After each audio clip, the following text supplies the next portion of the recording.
காந்தா 2 மணி நேரம் 43 நிமிடங்கள் ஓடக்கூடிய இந்த திரைப்படத்துல துல்கர் சல்மான், பாக்யஸ்ரீ போஸ், சமுத்திரக்கனி, ராணா டகுபாட்டி போன்ற முன்னணி நட்சத்திரங்கள் இந்த திரைப்படத்துல நடிச்சிருக்காங்க.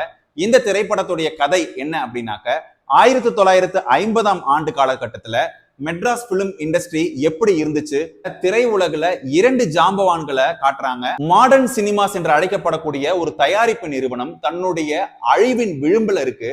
அதாவது நடிப்பு சக்கரவர்த்தி என்று அழைக்கக்கூடிய துல்கர் சல்மான், மறுபக்கம் ஐயா என்று அழைக்கப்படக்கூடிய சமுத்திரக்கனி. இவர் ஒரு இயக்குனர், இவர் ஒரு மூத்த நடிகர். இப்படி 2 பேரும் ஒரு காலகட்டத்துல ஒரு திரைப்படத்துல ஒப்பந்தம் ஆறாங்க. அந்த திரைப்படம் வெளியானா மட்டும்தான் தன்னுடைய சொத்து, பேர், புகழ் எல்லாத்தையும் காப்பாற்ற முடியும் அப்படின்னு அந்த ப்ரொடியூசர் நினைக்கிறாங்க. ஒரு கொலை அரங்கேறுது. அந்த கொலையை செய்தது இயக்குனரா இல்ல அந்த படத்துடைய நடிகரா அப்படிங்கிறது தான் இந்த படத்துடைய ஒட்டுமொத்த கதை.